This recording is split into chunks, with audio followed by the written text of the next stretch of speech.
ओम श्री गणेशाय नमः। चलिए आज का अध्याय शुरू करते हैं। आज का अध्याय भी हमारा 7वां अध्याय होगा। तो अध्याय शुरू होता है, जो प्रभु पर ब्रह्म चिदानंद सदानंद स्वरूप सभी देवताओं के अधीश्वर परमेश्वर, गुणों के समुद्र एवं गुणों के स्वामी किंतु गुणों से परे हैं, उन आदिदेव परमात्मा मयूरेश को हम नमस्कार करते हैं, जो संसार भर के एकमात्र वंदनीय, एकमात्र ओंकार, गुणों के परम कारण, कल्प रहित, विश्वपालक, संहारक और उद्धार करने वाले हैं। उन आदिदेव मयूरेश को हम नमस्कार करते हैं। हे गजानन, हे गणराज, वस्तुतः हम आपके योग्य सुंदर स्तवन में समर्थ नहीं हैं। आप समस्त गुणों के भंडार और संपूर्ण विश्व के प्रेम मात्र हैं। आपके गुणों का वर्णन करने में हमसे शक्ति नहीं है। आपका संसार रचना का क्रम समुद्र के समान अपार और अकथनीय है। हे प्रभु, आपने अपने वचन का निर्वाह कर दिया तथा समस्त दैत्यों का संहार कर देवताओं और ऋषि मुनियों को सुखी बना दिया। स्तुति करके देवगण अपने धाम को चले गए। इधर अपने पुत्र मयूरेश के द्वारा दैत्यराज के मरने का समाचार सुनकर माता पार्वती अत्यंत आनंदित हो उठी। शिवजी के साथ वे तुरंत अपने पुत्र के पास पहुंची और उन्हें अपने हृदय से लगा लिया। शिवगण मयूरेश्वर का जय घोष करने लगे। सिद्धि बुद्धि का पहाड़ी ग्रहण। उग्रेश की मृत्यु का समाचार मिलते ही माता पिता छाती पीटने लगे। रानी दुर्गा के करुण क्रंदन से दैत्य नगरी में सर्वत्र शोक छा गया।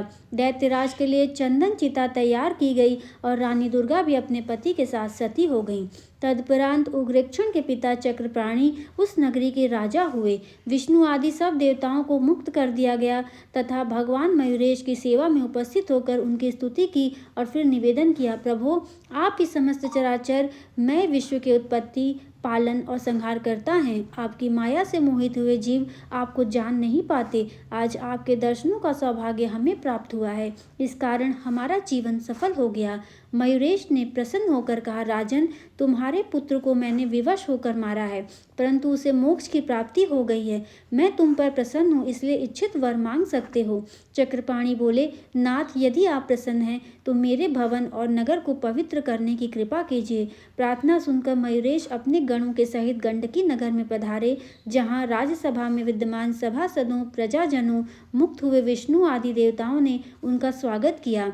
वे स्वर्ण रत्न निर्मित भव्य सिंहासन पर विराजमान हुए अत्यंत शोभायमान प्रतीत हो रहे थे। इंद्र का मान भंग।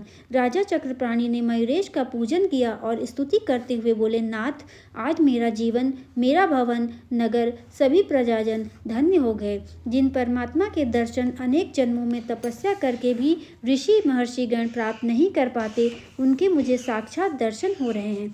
तभी भगवान मयूरेश की माया से मोहित हुए इंद्र ने कुपित होकर कहा, राजन, तुमने सब बड़े बड़े देवताओं की उपस्थिति में एक बालक की प्रथम पूजा करके अपनी मूर्खता का परिचय दिया है।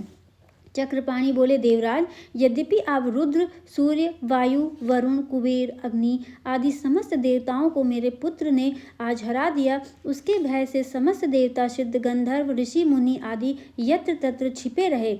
भगवान विष्णु तक अपने अनुयायी देवताओं सहित बंदी बना लिए गए, किंतु परमात्मा मयूरेश ही समस्त वीरों सहित मेरे पुत्र का संहार करने में समर्थ हुए। इन्होंने उसके यहाँ बंदी देवताओं को मुक्त कराया। इस कारण मैं इन्हीं को अग्र पूजा का अधिकारी समझता हूँ। इंद्र का समाधान न हुआ देखकर मयूरेश ने घोर गर्जन किया, जिससे समस्त ब्रह्मांड कांप उठा। ऐसा लगा मानो ब्रह्मांड विदीर्ण हो जाएगा, उससे असंख्य प्राणी मूर्छित हो जाएंगे। सूर्य के समान प्रकाश से विश्व व्याप्त हो गया तथा तदुपरांत देवताओं ने मयूरेश के रूप में 10 भुजी गजानन भगवान के साक्षात दर्शन किए। फिर तुरंत ही 10 भुजी गजानन के स्थान पर मध्य में पद्मासन पर विराजमान वक्रतुंड, अग्निकोश में शिवजी, नैऋत्य में सूर्य, वायव्य में पार्वती जी और ईशान कोण में बैठे भगवान नारायण के दर्शन हुए। इससे समस्त देवगण भ्रमित हो गए। तभी आकाशवाणी हुई, परमपिता परमात्मा गजानन ही 5 रूपों में प्रकट होते हैं। वे सभी विघ्नों के नाशक तथा देवता, मनुष्य, यक्ष, राक्षस और नाग सभी के पूज्य हैं। केवल इनकी पूजा से ही समस्त देवों की पूजा संपन्न हो जाती है, इसलिए भेद बुद्धि का त्याग करना ही श्रेयस्कर है। तभी सब देवताओं ने भगवान मयूरेश के ओंकार रूप के दर्शन किए। इससे उनका भ्रम तुरंत दूर हो गया और सब उच्च स्वर से मयूरेश की जय बोलने लगे। फिर सभी देवताओं ने उनका श्रद्धा भक्ति सहित पूजन किया। राजा चक्रपाणि ने भी उनका पूजन और स्तुति की। इसके अनंतर नारद जी ने कहा, भगवान मयूरेश ने प्रतिज्ञा की थी कि समस्त देवताओं को बंधन मुक्त कराने के पश्चात ही विवाह करूंगा। इनकी वह प्रतिज्ञा पूरी हो चुकी है, अतएव अब सिद्धि बुद्धि का विवाह इनके साथ होना शेष है। अतः कमलोद्भव ब्रह्मा जी शीघ्र ही उस कार्य को संपन्न कर दें। ब्रह्मा जी प्रसन्न हुए। उन्होंने अपनी दोनों पुत्रियों का विवाह मयूरेश के साथ कर दिया। फिर विदा करते हुए हाथ जोड़कर निवेदन करने लगे, प्रभो, आज मेरी अभिलाषा पूर्ण हो गई। इन पुत्रियों का पालन मैंने बड़े लाड प्यार से किया है। आप इनकी रक्षा आप स्वयं ही करते रहेंगे। मयूरेश ने ब्रह्मा जी की बात स्वीकार की। तभी दैत्यराज के यहाँ से बंदी देवताओं ने प्रार्थना की, प्रभो, आपकी कृपा से हम बंधन मुक्त हो गए, इसलिए अब हमें स्वधाम गमन की आज्ञा दें। मयूरेश ने देवताओं और ऋषि मुनियों के प्रति आदर भाव प्रदर्शित करते हुए जाने की आज्ञा दे दी और वे सब उनका जय जयकार करते हुए अपने अपने स्थान को चले गए। लीला संवरण। कुछ दिन राजा चक्रपाणि का आतिथ्य ग्रहण करने के पश्चात मयूरेश ने भी शिवा और अपनी भार्याओं सहित अपने स्थान पर जाने की इच्छा प्रकट की, तो राजा ने बेमन से उसे स्वीकार कर पर्याप्त भेंट आदि के साथ विदा किया। वे स्वयं उन्हें नगर के बाहर 1 योजन तक पहुंचाने आए। उनके साथ सभी नागरिक भी थे। मयूरेश को विदा करते समय सभी की आंख अश्रुपूर्ण हो रही थी। वे बोले, प्रभु, आप हम सब सेवकों को छोड़कर जा रहे हैं, किंतु हमें आपका वियोग असहनीय हो रहा है। हमारे ऊपर सदैव आपकी दया बनी रहे।